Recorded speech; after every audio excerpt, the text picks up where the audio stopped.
Hello, Dolores. Hello there.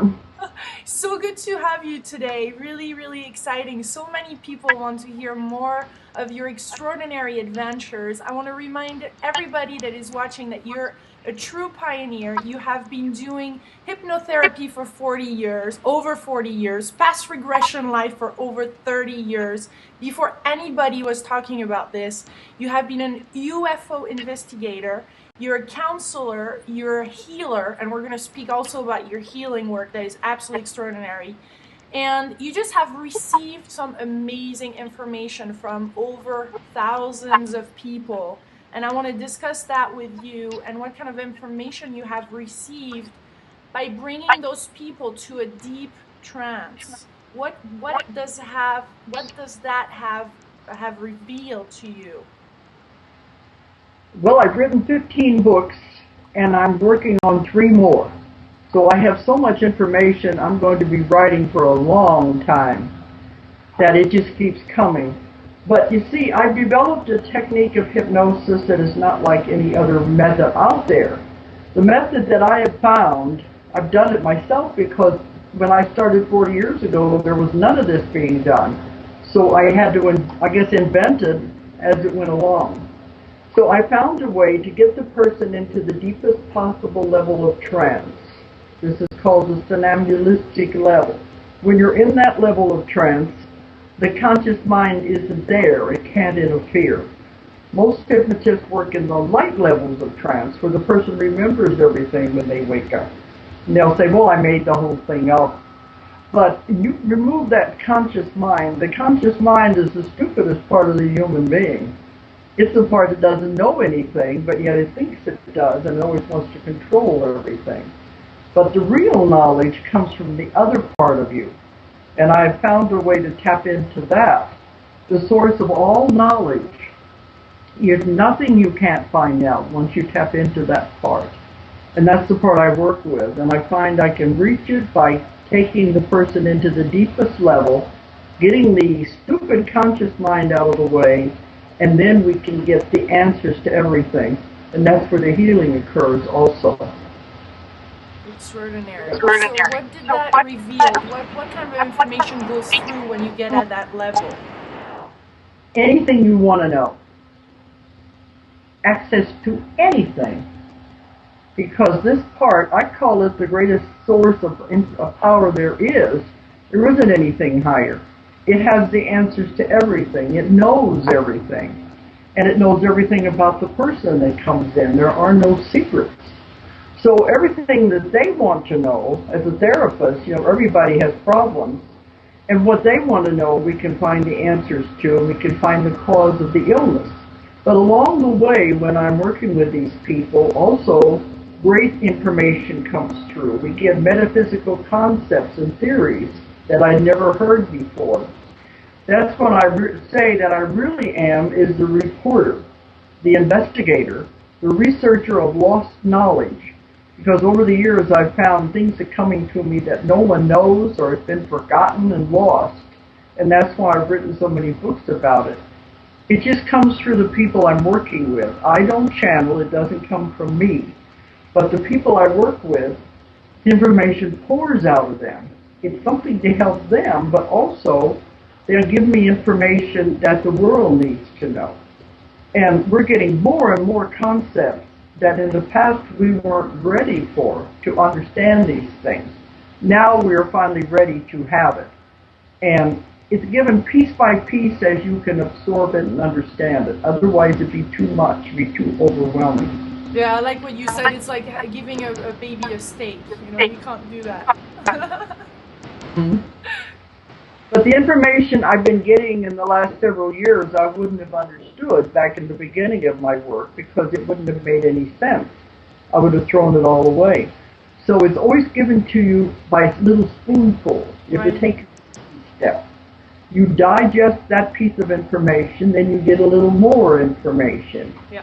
And so now it's like I keep thinking there's nothing more they can reveal to me, but they keep saying, oh no, you're only at the very beginning. There's lots more we can tell you. So what does that allow? I mean, how come this is possible now? Is it because our DNA is changing, our vibration are higher? Is it because we're more open, because we hear this more and more? What allows this? How can we better get in tune with really what's out there? Everything is changing. We're living in a very exciting time right now. The vibrations and the frequencies of the earth itself are changing. And we have to change to go along with it. So it's affecting all of us. And I think we call it the awakening. Things are beginning to open up. We are beginning to understand more and more. And in the beginning, we couldn't have. It was just day-to-day things. But not anymore. Everything is moving very fast right now. You probably have noticed time is speeded up. Everything is changing. So we're able to understand these things more. Maybe the internet has something to do with it too. Because when I'm traveling everywhere now, they all say, we just discovered you. I said, yeah, I've been around for 40 years and you're just now finding out about me. My books have been out for over 20 years. So I think the internet generation is having a lot to do with this. But yes, the DNA is being changed because it has to be. In order for us to move with the earth itself as it shifts into this new dimension and frequency, the dimensions and frequency of our own body have to change in order to move with it. So with this, we have the opening up to receive and understand more information. Because you don't believe the emails. I get thousands of emails. People they said, finally it all begins to make sense. This is a very important time we're living in right now. Yeah, yeah. And so before we get into the new earth and how we can, be part of this shift or open up how can you tell us more about those regressions and what kind of communication you have when you're in that? Are you receiving? I hear you receiving information from ETs. Well, I've done that. And from different dimensions. I better explain what I work with first so you'll understand it. People who read my books understand what I do. But no, I worked 25 years on the UFO and the ET phenomenon. I wrote 4 books on that. That is a different thing altogether. And I found the answers, every answer you could possibly want to know about the UFO phenomenon. That's a different thing. The part that I work with, and this is the part the other hypnotists don't know how to reach, I call it the subconscious. But it's not the subconscious the way it's defined by the psychiatrists. That is the childish part of your mind. That's the part of your mind that the hypnotist uses with habits. Stop smoking, lose weight. The part that I call the subconscious, you may refer to it as the higher self, the oversoul, the higher consciousness. It is so big and so huge, it has the answers to everything. It is a great power. I call it the subconscious because I didn't know what else to call it. And they say, we don't care what you call us, we'll work with you. But it contains all information. So all I have to do is come up with the questions, and then we can have the answers to anything. It doesn't come through me, it comes through the clients that I'm working with. I was under the impression that when you were doing those past regressions, not just you were tapping in the soul, but you were also being in communication then with ETs that were actually operating on that body or doing some work. It happened during those trance, I thought. If we're working on ET cases. Okay. That's the difference, because I said 25 years I've worked on ET and UFO cases. Most of the people that come to me have problems. Everybody's got problems. People are complicated. Most of the ones that are coming to see me now have physical problems, diseases, illnesses. They're getting ready to have surgery, and they come from all over the world. And other ones just have family problems, problems with their jobs, and they want answers. That is what we find for them. The ETs are just beings just like you. There's nothing special about them. They have evolved to a higher level and know how to use their brains more, but they're just a soul, a spirit living in a body, just like you are. So they're not going to know more than you will. In ET cases, yes, they do healing and they help, but that's different than the ordinary person that comes in to see me. Yeah. And you see the difference? Yeah, and you're also reporting though some ET souls that you're in contact with some ET souls inside of a human body. And you're Yes. saying that there's been a calling, there's been some volunteers coming, and there's more and more you're in contact with those people. Can you tell us about that? That's a different thing than the ETs that are out there doing their work. Yeah. What I'm involved with there, you're talking about the 3 waves of volunteers. This is what I found out. See, the most of the people on Earth are caught on the wheel of karma. This means that they've been living a life after life after life, hundreds of lives on Earth, making the same mistakes with the same people and creating karma and not working it out. Those kind of people will not be able to save the Earth. They're too caught in their own stuff. So this is where the call went out for volunteers to come and help save the Earth. The only way it could happen was to have pure souls come in, souls that were not contaminated and not caught in the wheel of karma, and never had karma. The only ones that could do that would be those who have never lived on Earth before.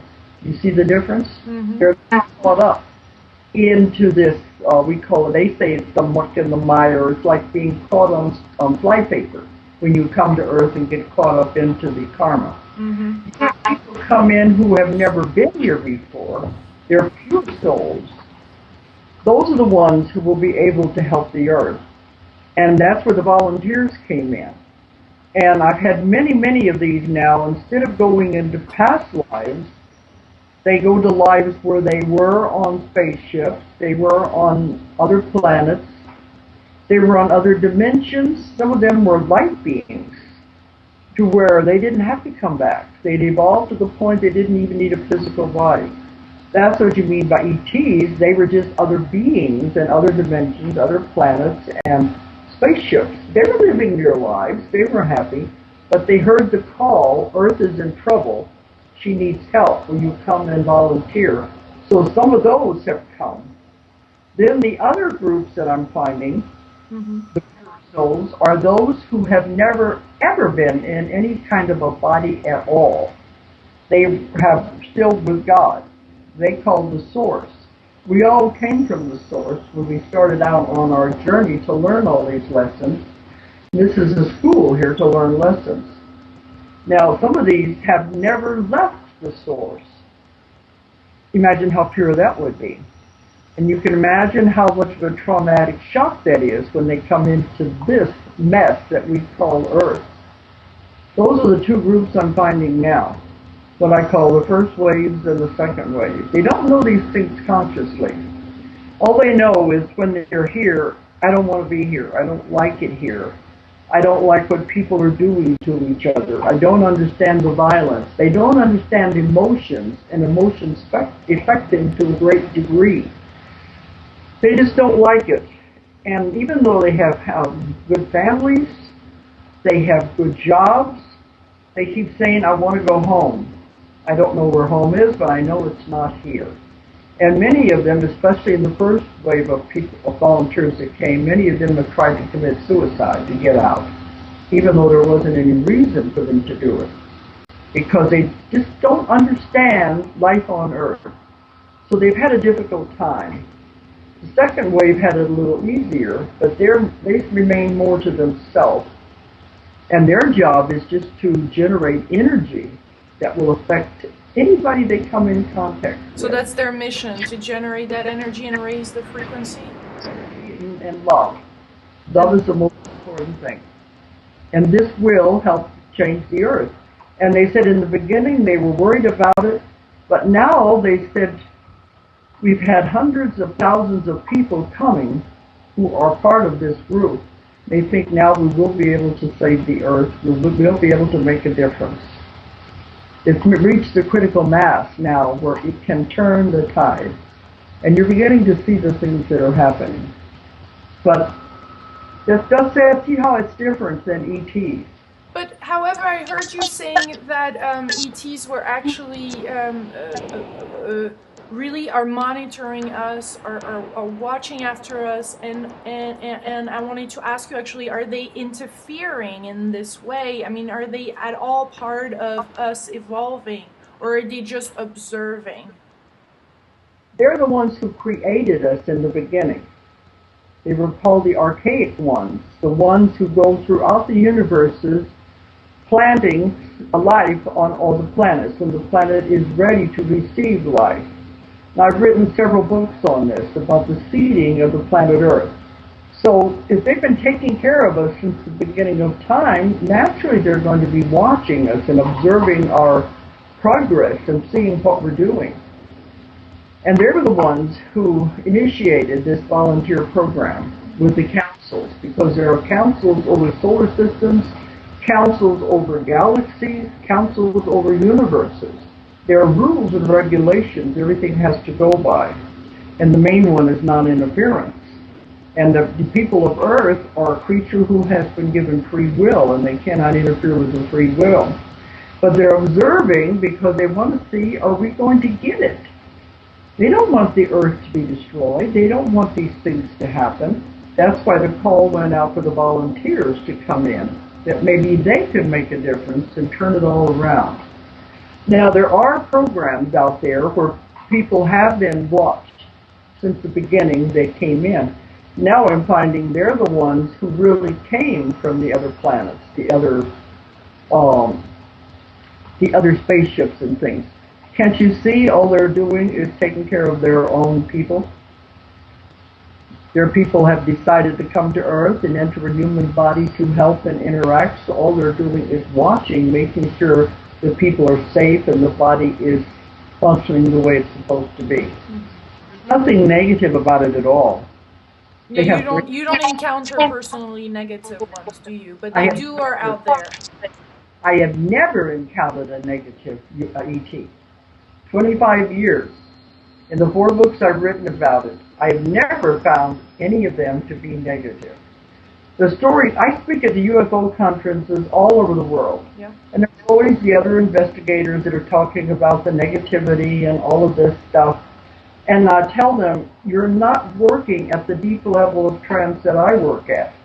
If they have the conscious mind and the emotion and the fear in there, the emotion and the fear distorts the story that they're getting. They're not getting the true story. I remove that. We go into the subconscious part where the truth is, we get a totally different story. Yeah, you're in the space where love is, there is only love, there is only God.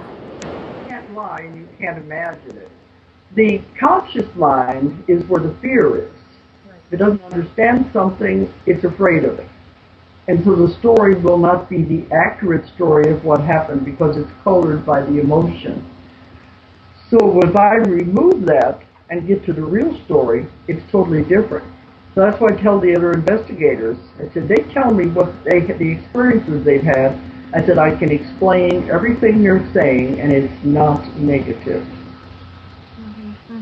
However, in our society, we are caught by karma and fears, and you know, and we are being afraid. I mean, it's coming from governments, and it's coming from, you know, politicians and leaders that are making us fearful.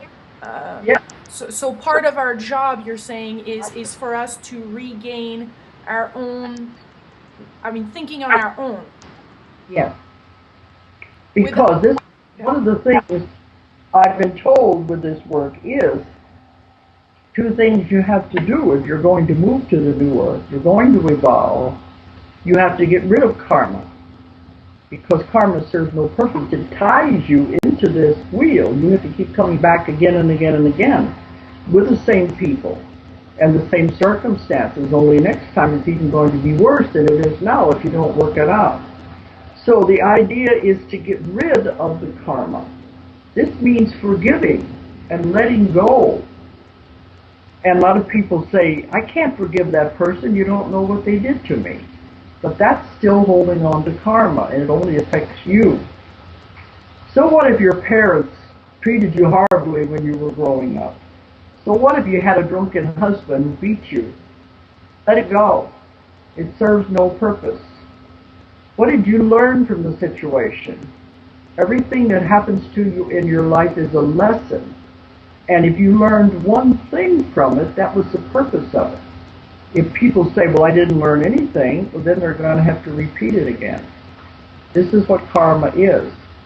Because this is the school. It's a school where you can't skip a grade, but you can have to repeat a grade if you don't get it right, don't understand it the first time. And they say, they don't care how long it takes you to learn the lesson in this grade. You have eternity to learn it.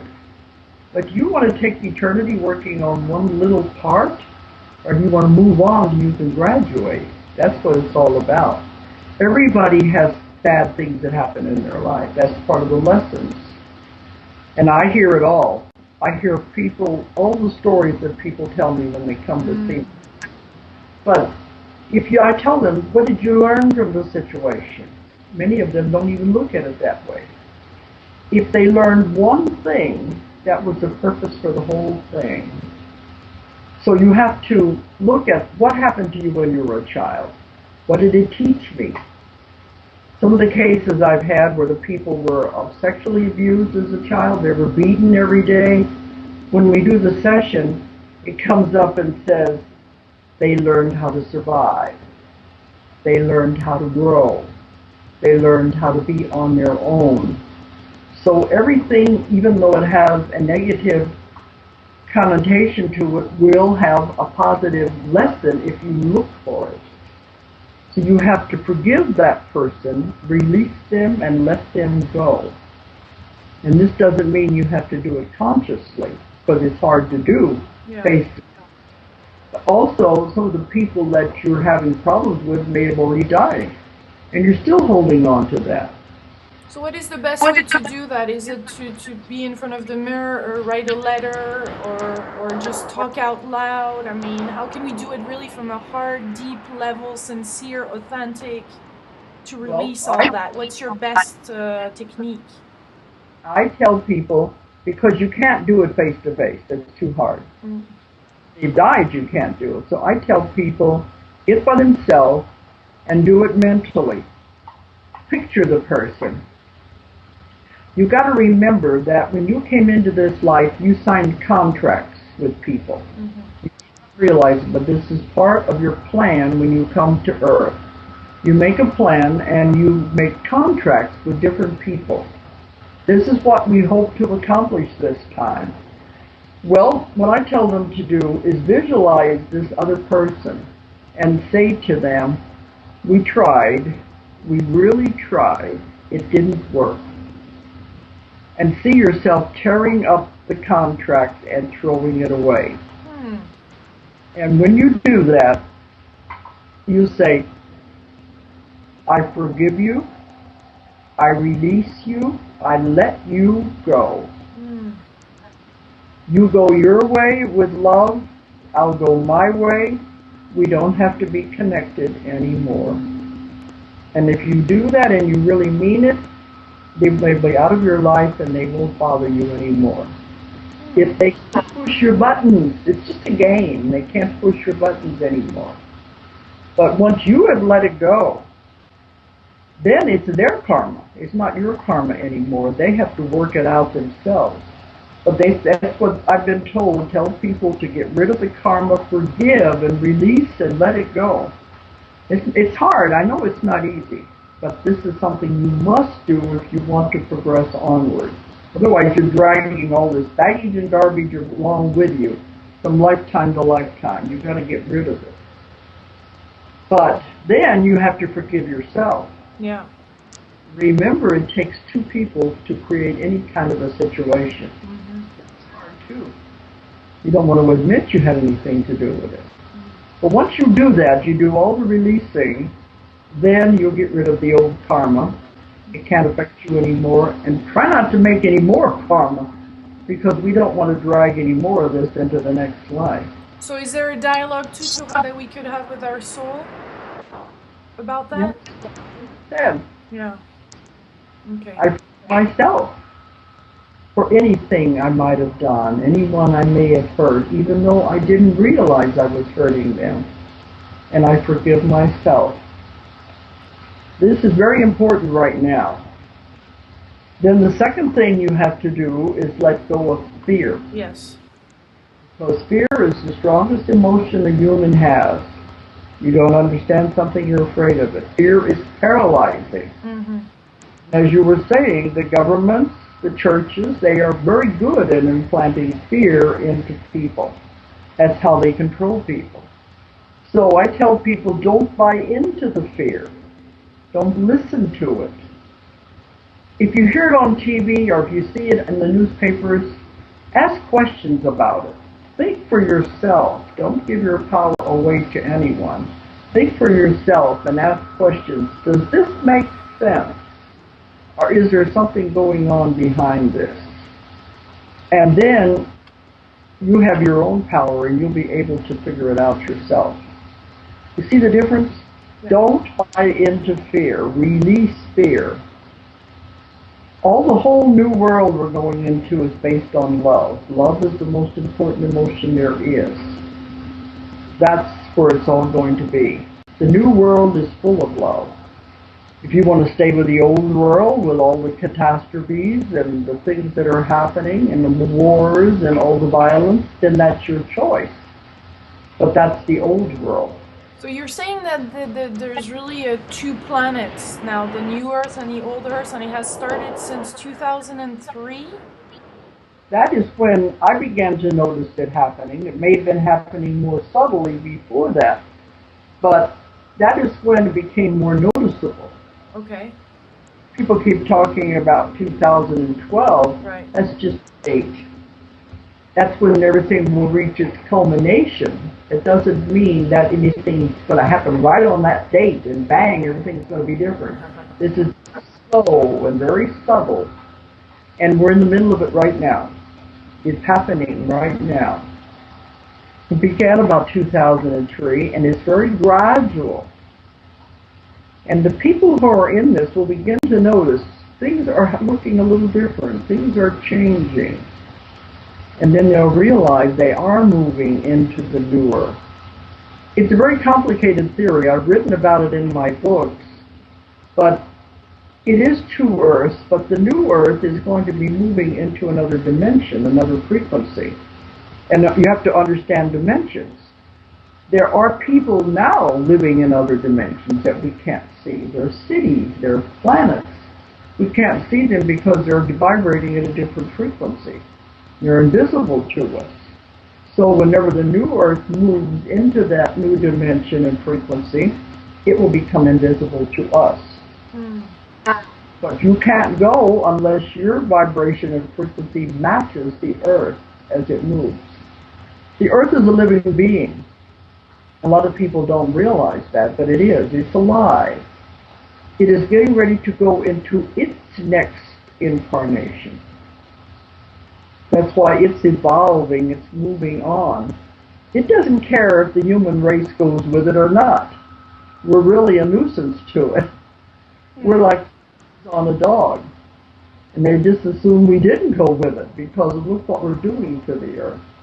But if you want to go with the new world and not stay with the old world, you have to, your frequency and vibration has to change to match it. And that's happening now, and there's no way you can change it.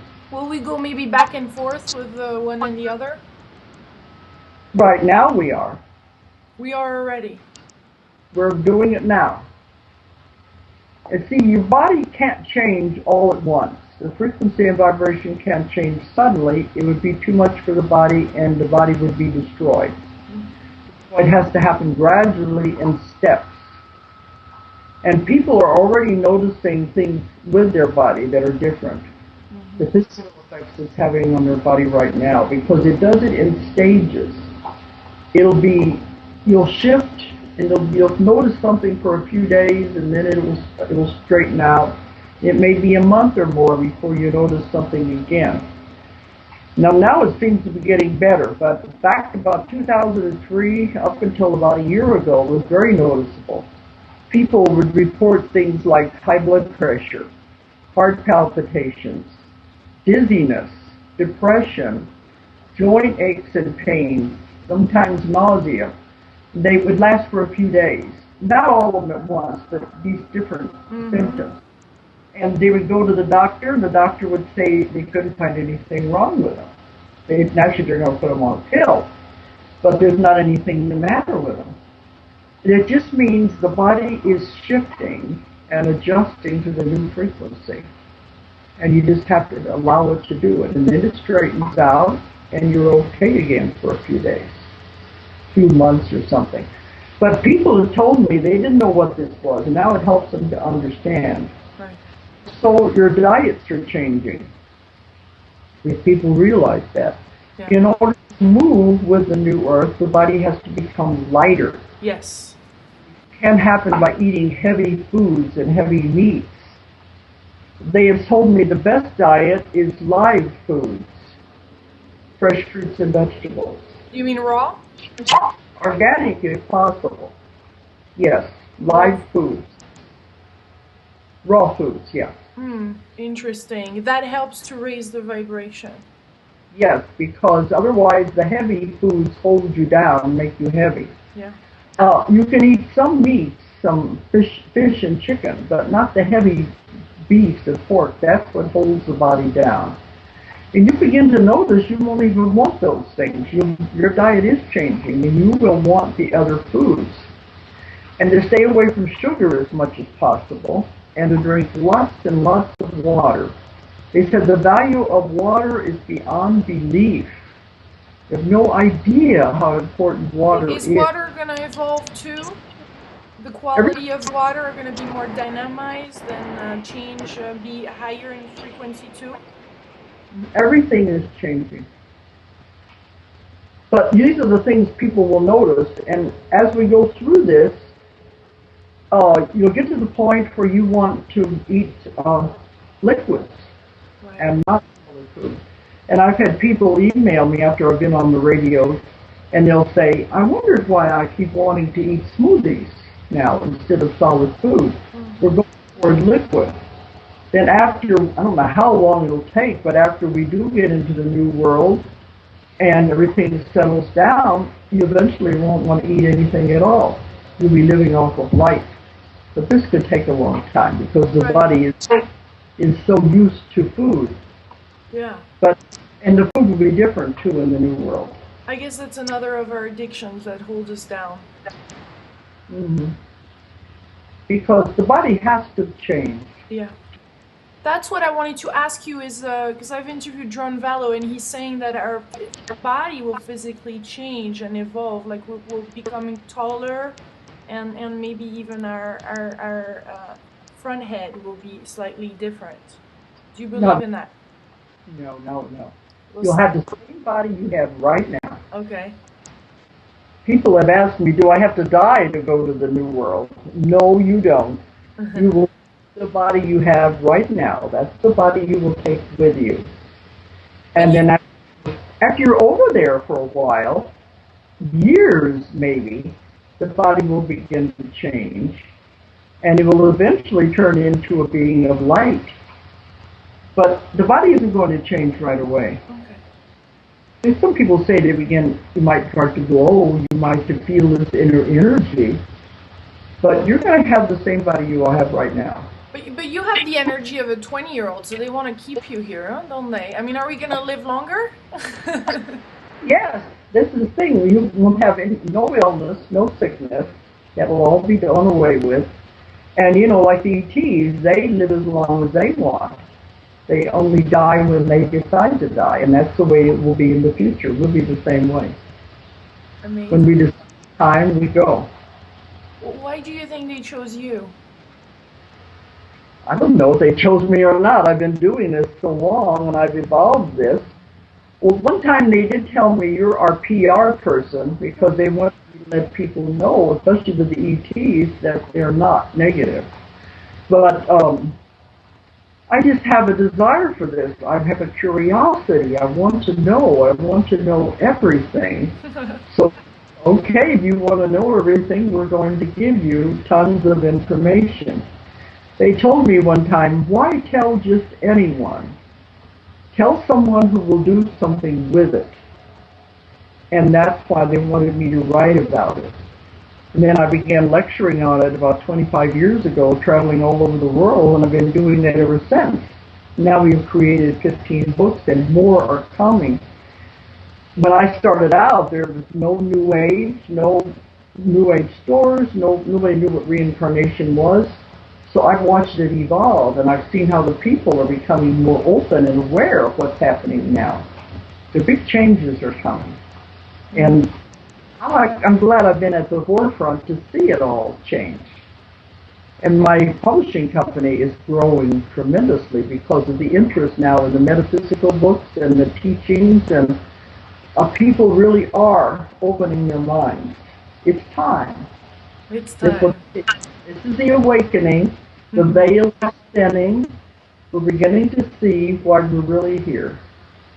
Now, some are going to still be stuck in the old way. That's okay. If they're still stuck in the negativity, if they want to stay on the wheel of karma, that's their choice. They said eventually everybody's going to get to the new earth. Some will just take longer than others. But if you don't want to stay with the negativity in the old earth, then you have to get rid of the karma, get rid of fear, let light and love into your life, and you'll see tremendous changes. You can have anything you want in your life. Nothing is impossible. There are no limitations. The mind is extremely powerful. That's why I work with so much with the illness, because you make yourself sick. Nobody else does it but you. Mm-hmm. And if the mind is powerful enough to make yourself sick and create an illness, it's also powerful enough to heal you. When we find out, why did I do this to myself? So if the mind is that powerful, it can create anything you want. Anything in your life. It's all up to you. It's all up to the person. Mm-hmm. Through our thoughts and through our emotions and what we put out, we're creating our reality. Thoughts are things. And you learn how to direct your thoughts and what you want and aim at what you want, anything is possible. I see it all the time in my work, so I know it's possible. Tell us about the healing and what you call the therapies of the future that you're developing and instructing people on how to do it too. It's what I'm doing with my classes now. I am teaching this all over the world. I just gave a class in London, and I gave one in the south of France. And in a few more weeks, I'll be going to Singapore, 5 or 6 cities in Australia, and then a class in New Zealand. And we have large numbers of people in Australia that are taking the class, and I give classes all over the United States. So this is what I've found: you make yourself sick. So in this work, we find out why. Why did I do this to myself? And of course, the conscious mind doesn't know. I said it's the stupidest part of the human being. It doesn't know anything. So we remove that and get to this other part. We can find out the cause of the illness. Often it goes back to past lives. Sometimes it goes into the karmic associations in this life. The mother, the father that have made contracts with. And all the illness is caused by these things. So we find sometimes it's the way they died in another lifetime, some kind of a traumatic situation. And they carry that forward into this life and create illnesses and phobias and allergies and all kinds of things. But once we find the cause and we understand it, it goes away. Mm-hmm. Because there's no need for it anymore. The screen is doing funny things.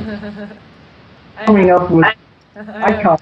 Well, I appreciate that you're doing this through Skype, because I know this is not something you're used to. So I mean, I know you're always open to new things. So that's cool. That's cool, because this is part of sharing the information, as you said, the internet. But So regarding those healing and those miraculous healing, you've seen some, like, it's instant?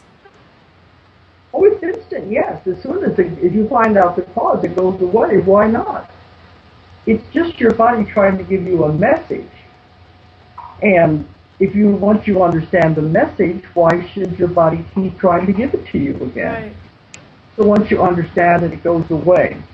And you got to understand, I don't do it. They do it. This force that I work with is the one that does the healing. I don't do it. And of course, the person has to be willing. You know, there's lots of people that really don't want to be well. Yeah. Enjoy being sick. You all know people like that. Yeah. They get attention if they're sick. Yeah. You take their illness away, they don't have anything. Those kind of people, you can't help them because they have to first help themselves. So all I do is I contact this other part, we find out why it happened, why they developed the problem, and once you understand it, then it goes away. Mm-hmm. It's knowledge is what it is. Extraordinary. Well, yeah. Well, I'll have to come and see you for my rosacea then. Even if it's a small disease, it's very embarrassing when you're in front of the camera to have redness all over my face. It's something I'm not able to cure on my own, so... So you look beautiful. Well, I have it with makeup on, but I have like redness everywhere on my face. And I had to take antibiotics for the past 3 months, and now it's coming back. It's so stressful. Antibiotics are not good. I know, but it was so bad that I had to. So right now it healed a little bit, but you know, I'm in front of the camera, and of course the disease chose to be there. So. Don't you see why? Don't you understand why? Well, to love and accept myself, I guess, the way I am, or so that I really see it.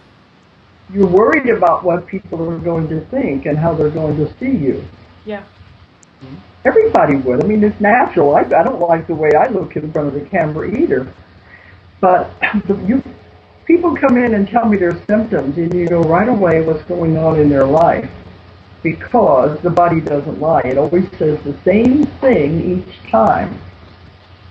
This will go away as soon as you become more comfortable with the camera and people looking at you. I bet you probably had a problem even as teenagers of thinking you didn't look pretty or that people... Yeah, all the time I always had issues with weight and being too tall. Like I'm 6 foot tall, so in France, I grew up in France, and I felt like a monster, you know? Okay. I felt like abnormal. So you've always had that in the back of your mind, what are people going to think of me when they look at me? Yeah. You haven't been doing this with the sky very long, have you?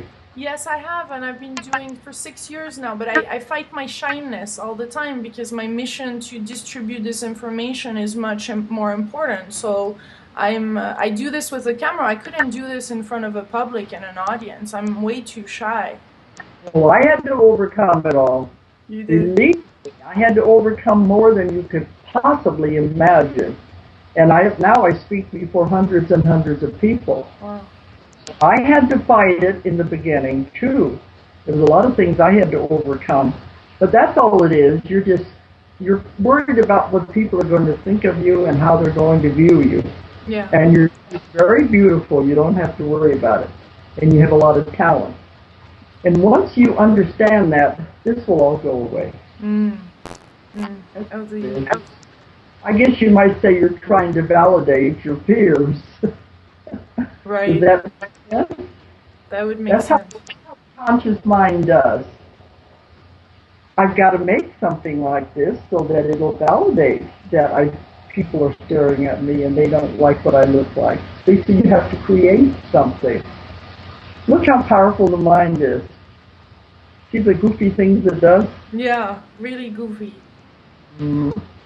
This is what I hear all the time with my work. People come in and they can't see it because they're too close to it. That they've created these things. But no, yours will go away. Just as soon as you become more comfortable with yourself. Yeah. And comfortable in your own body. That's You'll be able to talk in front of people too. sorry. You'll be able to talk in front of people Yes, I too. That's, wish, because once I liberate myself from this body, I mean that I feel like I do feel there is a lot for me to do, you know, and to expose all this information. So I feel like once I'll liberate myself from that and be truly okay with my body, I'm just gonna, oh my God, there's gonna be so much love and so much, you know, oh, it's just gonna be amazing, a wave of joy and love, you know. but it won't happen when you liberate yourself from the body. You have to come to terms with your body and Yeah. understand what it's trying to tell you. Then you can do it. Because I know a lot of famous people. They can't get up in front of people. They have ways they have to prepare themselves to be able to get out there on that stage and talk to people. Everybody has that problem. It's just a matter of learning how to deal with it and use it. Hmm. And you And did it. if oh, you don't know what I had to overcome, but as you begin to deal with it, it becomes easier. And then after a while, you wonder, what was I ever afraid of? You see what I mean? Yeah.